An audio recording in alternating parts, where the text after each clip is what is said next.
누가 진짜 사사인가 부르심 7번째 말씀 함께 나누도록 하겠습니다. 작년 12월에 개봉을 해서 지금도 개봉하고 있는 상영 중인 B급 며느리라는 영화가 있습니다. 제가 이 영화를 꼭 보고 싶었는데 안산 지역에서는 이게 상영하는 영화관이 없어가지고 보지 못했는데 관심 있는 영화라 예고편 3편을 한번 보기도 하고 메이킹 필름을 보기도 이렇게 했습니다. 이 영화는 소개된 내용을 보면 다큐멘터리로 제작되었는데 실제 며느리인 김진영 씨 그리고 시어머니인 조경숙 씨가 주인공으로 등장을 합니다.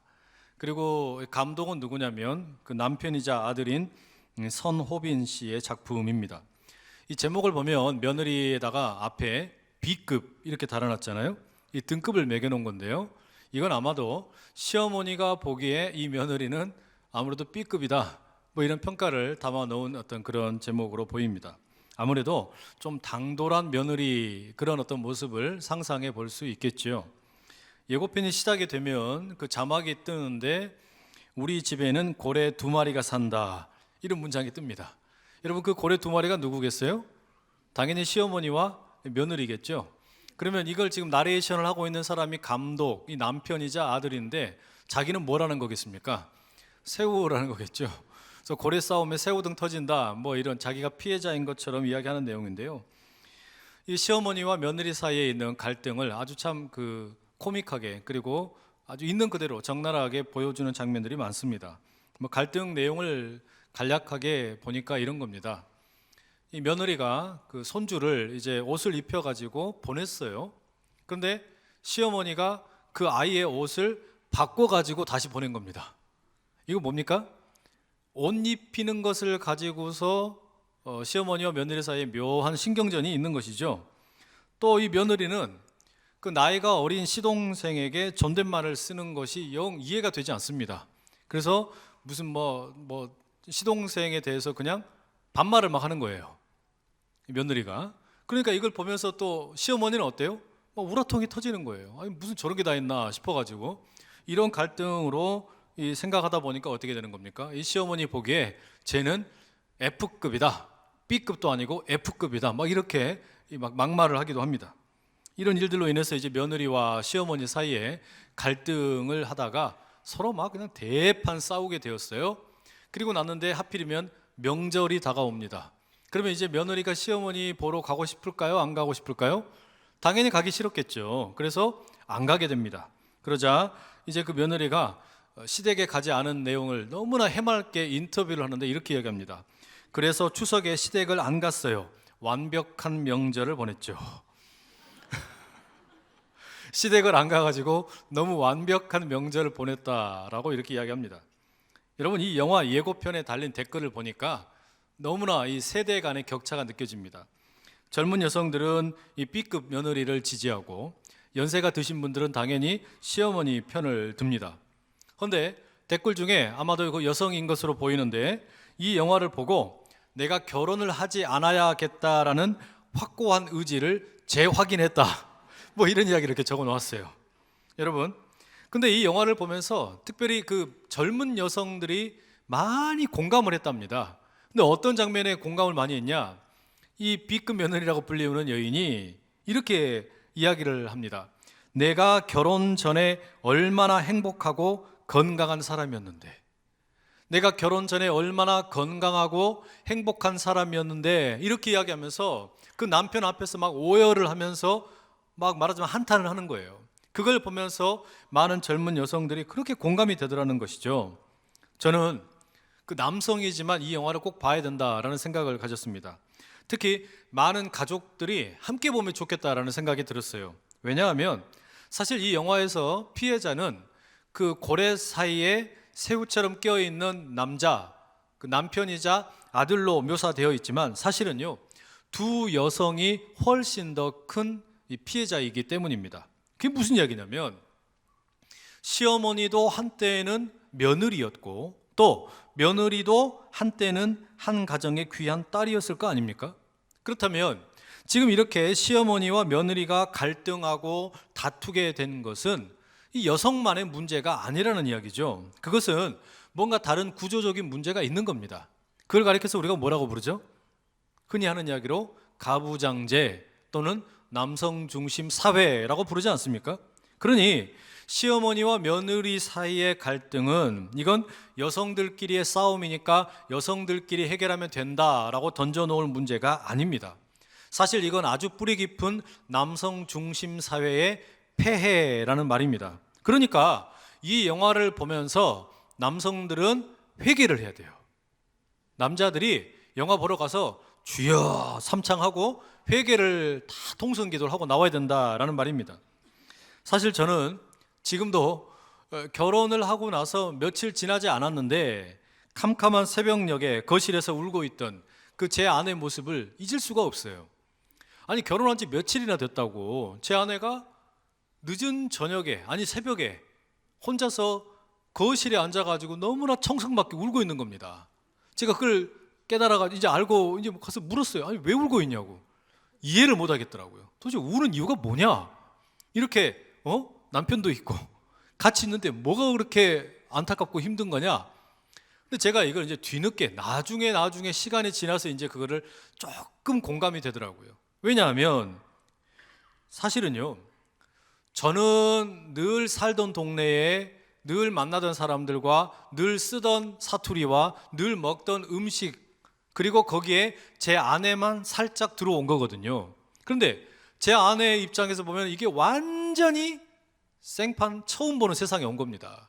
말하자면 이제 태어나서 살던 동네를, 그 고향을 떠나가지고 그냥 뿌리가 뽑혀가지고 새로운 땅에 이식이 된 거예요. 와서 보니까 어때요? 남편 하나 믿고 이사 왔는데 이게 보니까 이제 사투리도 다르지, 음식도 다르지, 만나는 사람들 다 다르지. 이 남편을 빼고는 모든 게 다 물설고 낯설은 겁니다. 그러니까 그냥 거기 있는 것 자체가 그냥 서러운 거예요. 제가 그거를 상당히 뒤늦게 철 들어가지고 알았다는 거 아닙니까? 여러분, 이게 제가 이 사실을 보면서 무엇을 느꼈냐? 건강한 사회는 어떤 사회냐? 행복한 사회는 어떤 사회냐? 뭐 우리가 수많은 말들을 많이 하지만 사실 여러분, 어떤 사회가 건강한 사회이냐 보면은 그 사회에 연약한 사람들이 대접을 잘 받는 사회가 건강한 사회 아닙니까? 말하자면 연약하기 때문에 다른 사람들에게 제대로 이렇게 인정받지 못하던 사람들, 그들이 존중받고 격려를 받는 사회, 그들이 행복한 사회, 그게 건강한 사회잖아요. 그게 건강한 가정이고 건강한 교회고 건강한 나라 아니겠어요? 그렇죠? 여러분, 정말로 그런 것 같습니다. 한 사회가 얼마나 건강한지 알려면 우리 남녀 가운데서 상대적으로 조금 더 연약한 위치에 있는 여성이 행복하면 그 사회가 건강한 사회라는 말이지요. 그럼 여러분, 우리가 왜 오늘 이 사사기 말씀을 읽었는가 하면 이 성경의 수없이 많은 책들 가운데 사사기가 특별히 여성에 대한 이야기를 많이 다루고 있기 때문입니다. 대략 한 19명 정도의 여성의 이름이 언급이 됩니다. 여성들이 등장을 합니다. 그런데 이 여성들이 사사기 가운데 아무렇게나 등장을 하는 것이 아니라 한 사회, 그들이 살던 시대와 그 당시 여성의 삶이 아주 밀접하게 연관이 된 모습으로 묘사되어 나오게 됩니다. 그런 점에서 우리가 이 사사기의 내용을 한번 간략하게 살펴볼 필요가 있습니다. 이 사사라는 말은 히브리어 쇼펫이라는 말을 번역한 것인데요, 이 사사에게는 보통 두 가지 정도의 역할이 주어졌습니다. 하나는 이 사람들 사이에 분쟁이 일어났을 때 중재하는 재판관 역할이 있었고, 또 하나는 민족이 위기에 만났을 때 적들을 무찌르는 어떤 그 장수 역할을 맡았습니다. 이런 사사들이 사사기 전체에 걸쳐서 12명 정도 소개가 됩니다. 그런데 이들의 소개되는 이야기를 보면 똑같이 반복되는 패턴이 있습니다. 이스라엘이 하나님에게 범죄하고 다른 신을 섬깁니다. 그러면 하나님께서는 이스라엘에게 분노하셔서 이스라엘 민족을 다른 이방에게 넘겨버립니다. 그러면 이제 이방의 다른 왕이나 군대가 와서 이스라엘을 괴롭히겠죠? 그러면 이제 이스라엘은 힘드니까 또 울어요. 도와달라고 또 이렇게 막 그 하소연을 합니다. 그러면 이제 하나님께서 누구를 보내냐? 그때 보내시는 게 사사입니다. 그러면 사사는 이제 와서 그 이스라엘 민족을 적들로부터 건져내는 역할을 하게 됩니다. 그러면 이스라엘은 이제 하나님을 예배하고 한동안은 평화를 누리게 됩니다. 그런데 이 사사가 죽고 나면 또 똑같은 일이 반복이 되는 것이란 말이죠. 이게 사사기에 등장하는 패턴입니다. 그러면 이 12명의 사사들이 이렇게 쭉 등장을 하면서 그냥 무한 반복되는 것처럼, 다람쥐가 쳇바퀴를 도는 것처럼 그렇게 계속해서 똑같은 이야기만 반복하느냐? 그건 아니에요. 이렇게 똑같은 패턴으로 흘러가는데 여기에도 뭔가 어떤 변화가 있습니다. 어떤 변화냐? 좋은 변화가 아니라 나쁜 변화가 있습니다.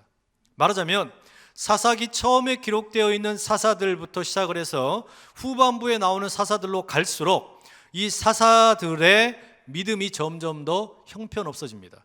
하나님에 대한 신뢰가 깨어져 가는 거예요. 처음에 등장했던 사사들은 그나마 좀 쓸만했는데 뒤로 갈수록 하나님에 대한 언약에 대해서 신실하지 못하고 하나님을 제대로 예배하지 못하는 경우가 참 많이 생깁니다. 그래서 처음에 나오는 사사기 처음에 나오는 온니엘이나 에훗과 같은 사사들은 아주 모범적인 사사로 등장을 합니다. 반면에 이제 후반부에 나오는 입다 혹은 우리가 잘 아는 삼손, 이런 사람들은 어떻습니까? 아주 문제투성이 사사들이에요. 그러니까 이런 사사들의 모습이 뒤로 갈수록 아주 형편없어지는 것이 사실입니다. 그런데 이건 단지 사사 한 사람의 개인적인 믿음의 문제가 아니라 사사 한 사람을 통해서 그 사회에, 이스라엘 전체에 하나님에 대한 어떤 예배와 사회의 모습이 고스란히 담겨 있게 됩니다. 말하자면 이스라엘의 사사 한 명이 제대로 똑바로 서 있을 때에는 그 사회 전체가 건강해요. 그래서 이스라엘 전체가 하나님을 제대로 예배하고 하나님께로 바로 서려고 노력을 합니다. 그런데 이스라엘의 사사 한 명이 제대로 서 있지를 못하게 되면 그것은 그 사회 전체가 문제가 생기게 되고 하나님의 언약 앞에 서 있지 못하는 경우가 많다라는 겁니다. 그 대표적인 경우가 뭐냐면 여성의 문제라는 겁니다. 그러니까 이스라엘 사회가 건강할 때는 여성의 삶도 행복하고 건강해요. 그런데 이스라엘의 삶이 형편없어지고 문제가 많고 이방신을 섬기게 될 때는 사회가 어그러지면서 여성의 삶이 형편없이 무너지는 현상이 사사기에 고스란히 나타난다라는 말입니다. 그러니까 우리가 여러분 이것을 사사기에 예를 들어서 찾아보게 되면 사사기 처음에 나오는 여성들은요 모두 다 이름이 있었습니다. 1장에 나오는 온니엘의 아내 악사, 또 오늘 우리가 읽었던 이 본문에 4장과 5장에 걸쳐 나오는 드보라나 야엘, 이런 여인들에게는 이름이 있습니다. 그런데 이제 사사기 뒤로 가게 되면 여자들의 이름이 나오지를 않습니다. 이름이 나오지 않는다라는 말은 사람 취급을 제대로 받지 못했다라는 말이죠. 예외가 하나 있다면 삼손을 유혹했던 들릴라 빼고는 아무도 이름이 나오지를 않는 거예요. 게다가 이 여성들의 삶이라는 것이 사사기 전반부에서 후반부로 갈수록 정말 나빠집니다. 말하자면 전반부에 나오는 여성들은요 이름만 나올 뿐만 아니라 주체적인 존재로, 그리고 때로는 어떤 이스라엘 전체의 리더로 아주 귀하게 쓰임을 받습니다. 아주 능동적인 삶을 살아요. 그런데 뒤로 갈수록 어떻게 되냐? 아주 수동적이면서 범죄의 피해자가 되고 형편없이 그냥 인생이 남성에 의해서 끌려다니는 그런 모습으로만 묘사된다라는 말입니다. 예를 들면 여러분 그 아버지의 바보 같은 맹세 때문에 죽음을 당한 그 입다의 딸 어떻습니까? 이름도 나오지 않아요. 삼손이 만났던 수많은 여인들은 어떻습니까? 또 잔인한 범죄의 희생양이 되었던 레위 사람의 첩은 어떻습니까? 가족들이 모두 죽고 끌려갔던 야베스의 길르앗의 처녀 400명은 어떻습니까? 이런 여성들의 이야기는 전반부가 아니라 후반부에 집중적으로 나온다는 말이에요. 말하자면 이게 무슨 이야기를 하는 거냐? 이스라엘 사회가 하나님을 제대로 예배할 때에는 여성들의 삶이 행복했어요. 그런데 이스라엘 사회가 전반적으로 하나님을 제대로 예배하지 못할 때에는 이 여성의 삶이라는 것이 너무나 비참했다라는 말입니다. 하나님을 떠나서 엉뚱한 신을 섬기고 하나님을 그냥 배신하고 살 때에는 세상이, 하나님과의 관계가 어그러지니까 사람과 사람 사이의 관계도 어그러지면서 남성들이 잘못된 방식으로 여성들을 학대하는 일들이 너무너무 많이 펼쳐졌다라는 말입니다. 그렇기 때문에 사사기는 이 사실을 아주 비중 있게 말합니다. 여성이 행복하지 않으면, 여성이 주체적으로 쓰임을 받지 못하면, 여성이 남성의 부속품처럼 여겨지면 그런 사회는 희망이 없다라는 거예요. 이 이야기를 하는 겁니다. 달리 말하면 여성의 행복은 한 사회가 얼마나 건강한가를 보여주는 바로미터 역할을 한다라는 겁니다. 이런 점에서 보면 우리나라는 지금 상당한 혼란기에 있는 것 같습니다. 과도기에 있는 것 같아요. 오랫동안 여성으로서의 삶을 포기해버리고 그냥 아내로, 그냥 시어머니로, 며느리로 또는 엄마로 그렇게 살아가던 수많은 시간들이 있었는데, 이제 여성들이 자신의 삶을 찾으려고 목소리를 내는 그런 과도기 가운데 있다는 말이에요. 우리 사회가 지금 딱 그런 모습입니다. 제가 일주일 전쯤에 그 아들이랑 딸을 데리고 그 겨울 잠바를 하나 사주려고 쇼핑몰에 갔습니다. 이제 겨울이 끝나가면 그 겨울 용품 세일을 많이 하잖아요. 그러니까 싼 거를 사서 대충 바르면 되겠다 이런 생각으로 이제 간 겁니다. 그래가지고 이제 딸아이에게는 새 걸 사주고 작은 아들에게는 그 딸 거를 물려주면 되겠다라는 생각으로 갔습니다. 그리고 이제 딸에게는 새 옷을 사서 이제 계산을 하는데 그 매장의 그 주인 아주머니가 이러시는 겁니다. 아들 잠바는 안 사주세요? 그래서 제가 뭐라 그랬겠어요? 누나가 입던 거 입히면 됩니다. 그랬더니 이 주인 아주머니가 뭐라 그러시냐면, 옛날이랑 참 많이 달라졌네요. 저희 때는 아들 이렇게 떠받들면서 아들 하나라도 더 해주려고 그랬는데 요즘은 안 그러시나 봐요. 막 그러시더란 말이죠. 그래서 제가 뭐라 그랬겠어요? 그런 거 뭔 필요 있습니까? 그냥 큰 놈에게 새 거 사주면 큰 거 있던 거 아들 놈이 작은 거 입으면 되지. 그냥 그렇게 이야기하고 말았단 말이죠. 여러분, 그렇다고 제가 뭐 아들을 학대하고 딸을 뭐 이렇게 무슨 막 이렇게 좋아하고 뭐 그러지도 않습니다. 저는 그냥 아들 바보도 아니고 딸 바보도 아닙니다. 전 바보가 아니에요. 그런데 실제로 이게 참 많이 달라진 것 같아요. 옛날에는 남존여비라는 말이 있을 정도로 딸은 무시하고 아들만 이렇게 막 떠받드는 그런 분위기가 참 강했지 않습니까? 그런데 요즘에는 이제 젊은 그 남성분들이 딸을 더 이뻐한다 그래가지고 딸 바보 이렇게 말하잖아요. 오히려 이제는 여존 남비 시대가 아닌가 싶은 생각까지 듭니다. 그런데 이렇게 각 가정에서 귀하고 존귀하게 자라던 딸들이 이제 결혼을 합니다. 그러면 이제 시댁에서 며느리가 된다는 말이에요. 근데 며느리가 되어가지고 시댁을 딱 갔더니 어때요? 거기가 아주 그냥 좋은 그런 어떤 분위기면 괜찮은데 아직 가부장적인 문화가 강하면 어떻습니까? 존귀하게 여김을 받던 이 딸들이 적응이 안 되는 거예요. 내가 과거에 결혼 전에 어떤 삶을 살았든지 상관없이 며느리가 되면 다 똑같은 걸 하라고 요구받으니까. 그러니까 이게 견딜 수가 없어서 어떻게 되는 겁니까? 갈등이 일어나고 B급 며느리 같은 영화가 나오는 겁니다. 그런데 이게 여러분, 우리가 이상하게 생각할 일이 아니라 왜 이런 일이 일어나고 있는지에 대해서 가만히 고민을 해볼 필요가 있다라는 말입니다. 시대가 그렇게 바뀌어가고 있고 그만큼 여성들이 각자에 대해서, 자신의 삶에 대해서 생각하는 게 달라지고 있어요. 이것은 그렇다고 무슨 젊은 여성들에게만 이렇게 해당되는 이야기가 아니라 사실은요, 중년 여성들에게도 이런 일들이 일어납니다. 올해 2월 달에 따끈따끈하게 나온 새 책 중에 제목이 며느리 사표라는 책이 있습니다. 23년 동안 시댁에서 맏며느리 역할을 했던 중년 여성, 50대 중반을 살고 있는 여성이 나는 이제 며느리 역할을 사임하겠습니다 라고 시부모님에게 사표를 내는 내용입니다.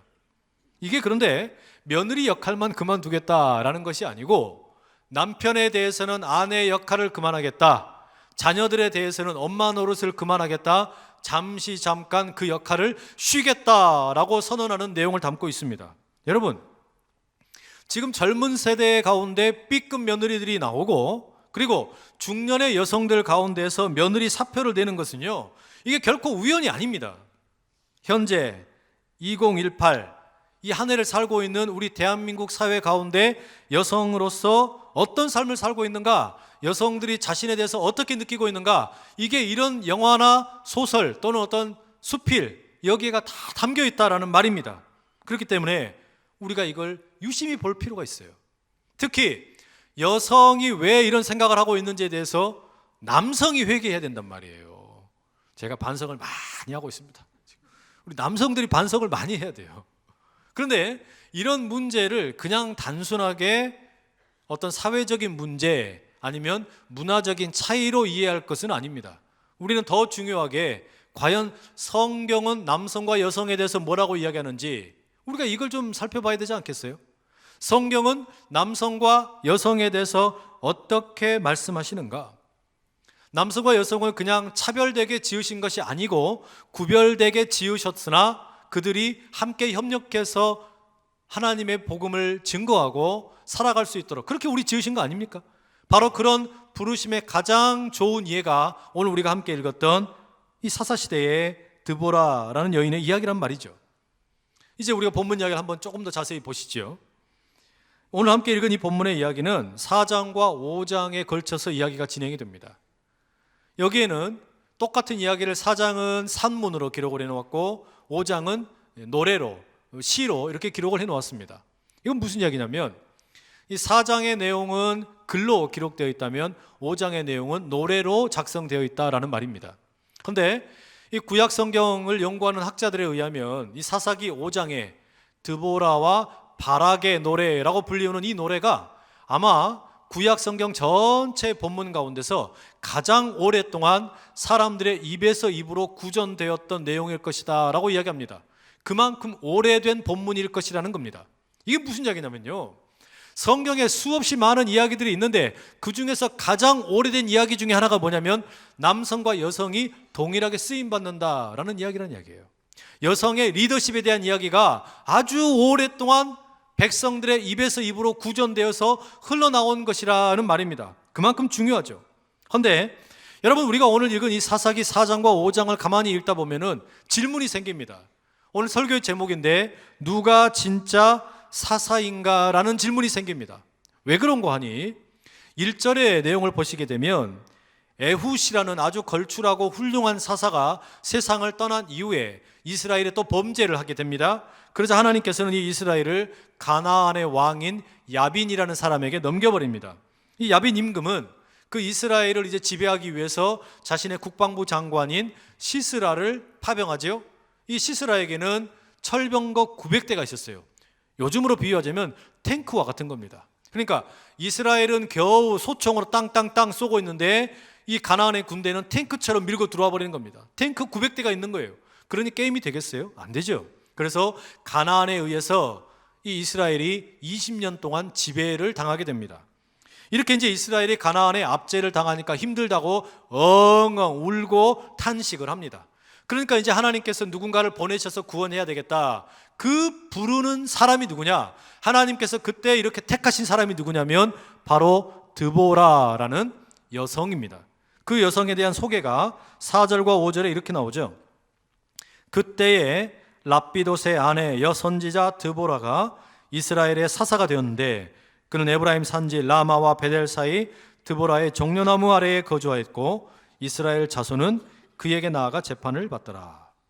여러분, 여기 소개된 이 드보라의 내용을 한번 보십시오. 드보라는 여성입니다. 그리고 랍비돗의 아내라고 번역되어 있는 걸 보니까 결혼한 여성이라는 걸 짐작을 할 수가 있어요. 말하자면 이 여성은 요즘 젊은 여성들이 결혼한 이후에 경력이 단절된다 그러는데 경력의 단절됨이 없이 이스라엘 사회 가운데 아주 훌륭한 리더로 쓰임받았다라는 것을 짐작할 수 있죠. 그런데 이 랍비돗의 아내라는 표현은 달리 번역하면 랍비돗의 여인이라고도 할 수 있습니다. 그러면 이 드보라라는 여인은 랍비돗 출신의 여인이라는 말이 되기도 하고요. 또 랍비돗이라는 말이 번개라는 뜻도 있고 또는 횃불이라는 뜻도 있습니다. 그러니까 횃불의 여인, 번개의 여인, 비유적으로 표현하자면 어떤 그 불같은 여성, 불같은 여인, 이런 의미를 담고 있는 겁니다.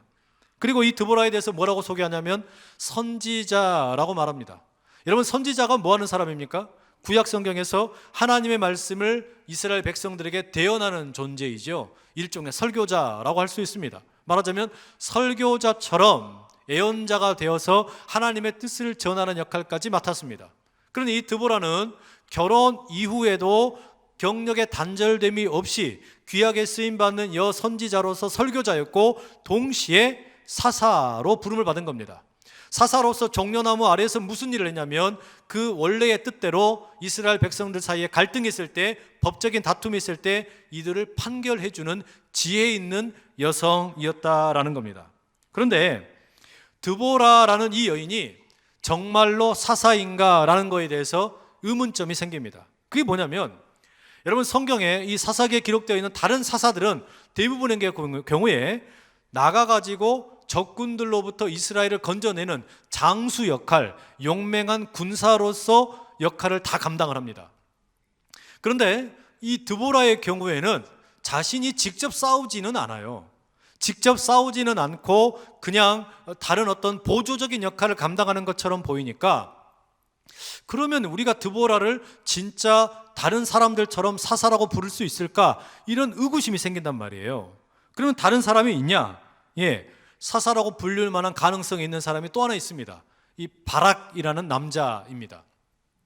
이 바락은 드보라의 부름을 받고 이제 납달리와 스불론의 연합군대 100만 명을 거느리고 가서 가나안 땅에 이 군인들과 싸워서 승리를 쟁취하는 인물입니다. 그러니까 전쟁을 해서 이긴 사람이니까 이 바락이라는 사람을 가리켜서 다른 일반적인 의미에서 사사라고 부를만 하겠죠. 그래서 바락이라는 사람이 또 사사라고 불리울만 합니다. 그런데 이 바락이라는 사람도 사사라고 온전하게 불리우기에 또 치명적인 약점이 있습니다. 우선 첫째는요, 이 바락이라는 사람이 자신이 자진해서 군대를 가겠다고 하는 게 아니고, 전쟁터에 나가겠다고 한 게 아니고, 안 가려고 했는데 드보라가 설득을 해가지고 가게 된 겁니다. 말하자면 나는 그냥 가고 싶지 않습니다. 당신이 가야만 가겠습니다. 이렇게 드보라에게 이야기했어요. 그랬더니 드보라가 알았다, 그럼 같이 가자, 이렇게 다독여가지고 군대를 갔단 말이에요. 전쟁터에 갔습니다. 이런 약점이 하나 있고, 또 하나는 전쟁을 이긴 것은 맞는데 정작 그 적의 장수를 죽이지는 못합니다. 시스라라는 이 장수를 죽이지를 못하는 거예요. 그러니까 어때요? 진짜 용맹한 장수는 적의 목을 딱 쳐야만 어떻게 되는 겁니까? 그것도 위세를 얻게 되는데 이걸 얻지를 못한 거예요. 그러니까 바락이라는 이 사람도 그런 면에서 조금 부족함이 있는 겁니다. 그러면 도대체 누가 이 시스라의 목을 쳤냐? 여기서 아주 의외의 인물이 또 나오죠. 그게 누구냐면 이제 겐 사람 헤벨의 아내 야엘이라는 여인이 나옵니다.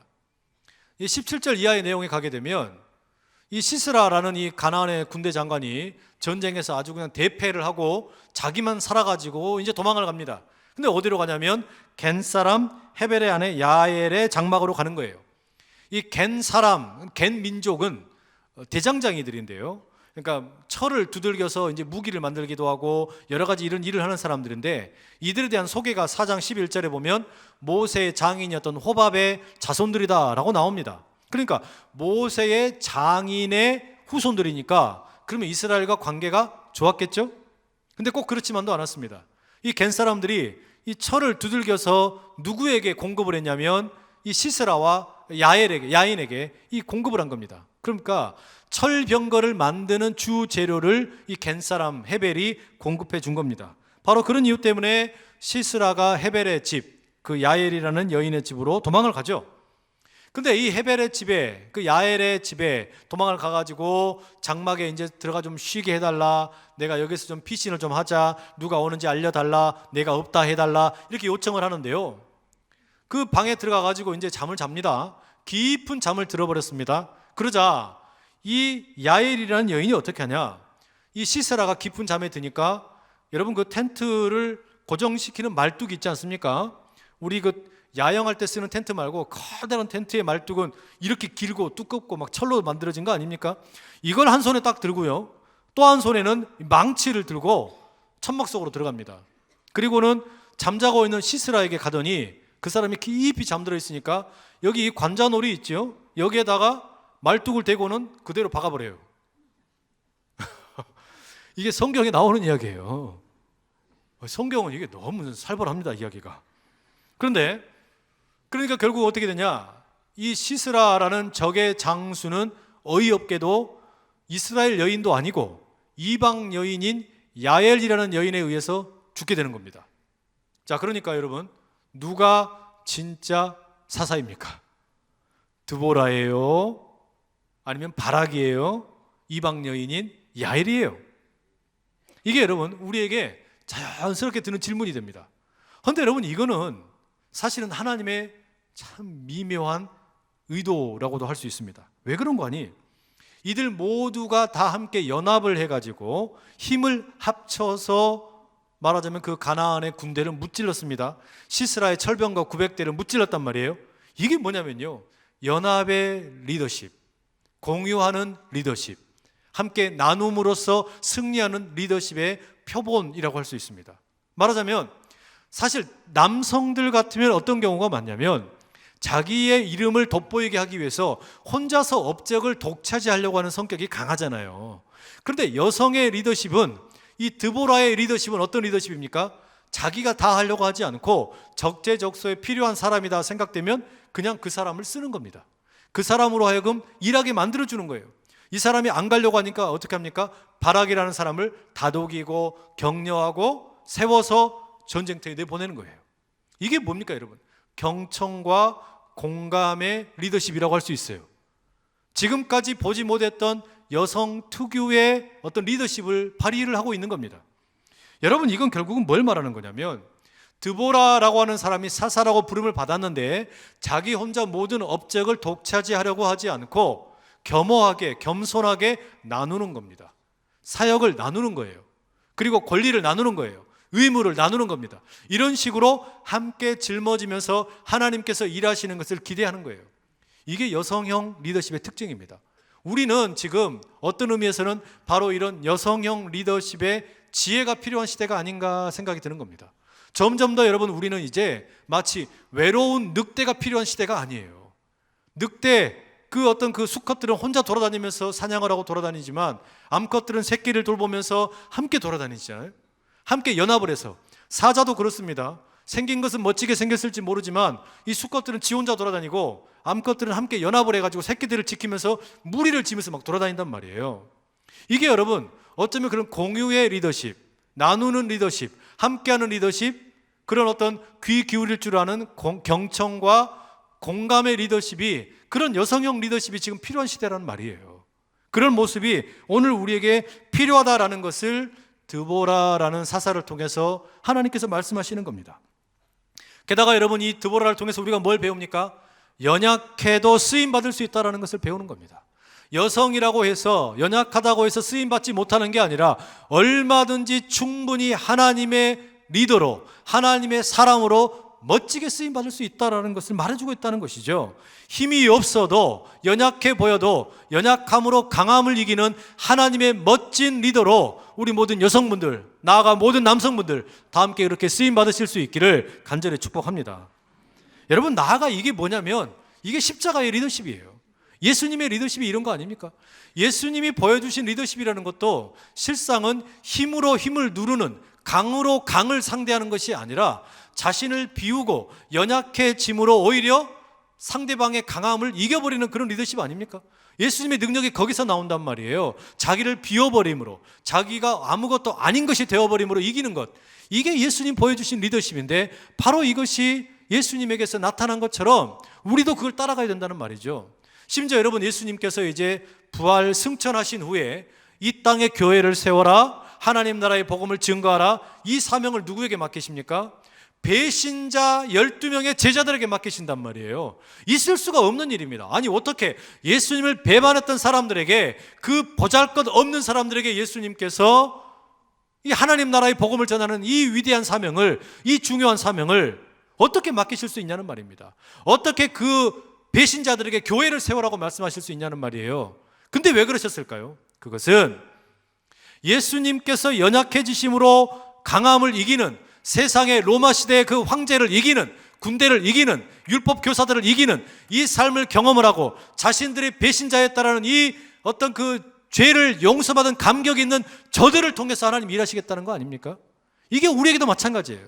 우리 스스로가 우리를 비우게 되고 겸손해지고 경청할 줄 알고 공감할 줄 알게 되면 거기서 십자가의 능력이 나타난다는 겁니다. 이 십자가의 은혜가 능력이 되어서 모든 남성이든 여성이든 동일하게 쓰임받는 역사가 우리 모든 성도님들 가운데 가득 임할 수 있기를 간절히 축복합니다. 기억하십시오 여러분, 하나님께서는 남성과 여성을 차별해서 부르시지 않았습니다. 남성으로 하여금 여성을 지배하라고 부르시지도 않았어요. 남성과 여성을 동등한 인격체로 부르시고 함께 하나님 나라의 주인공이 되어서 귀하게 쓰임받으라고 부르셨다는 말이죠. 이 부르심 앞에 남성과 여성이 함께 가정을 건강하게 세우고 일터를 세우고 이 나라와 민족을 세우고 교회를 세우는 일에 함께 달려가실 수 있기를 간절히 축복합니다. 우리 이 시간에 같이 한번 기도하며 나가면 좋겠습니다. 이 시간에 기도하실 때 하나님께서 우리를 부르시면 연약한 모습이 있는 그대로 나간다 할지라도 그 보잘것없는 모습이 도리어 강함을 이기고 하나님의 능력이 나타나는 통로가 되겠다고 말씀하셨는데, 주여 우리에게 그런 리더십 주셔서 공감과 경청의 리더십으로 하나님의 능력이 드러나는 십자가의 사람 되게 하여 주시옵소서. 우리 주여 힘있게 세 번 외치고 같이 기도하며 나갑니다. 주여 주여 주여.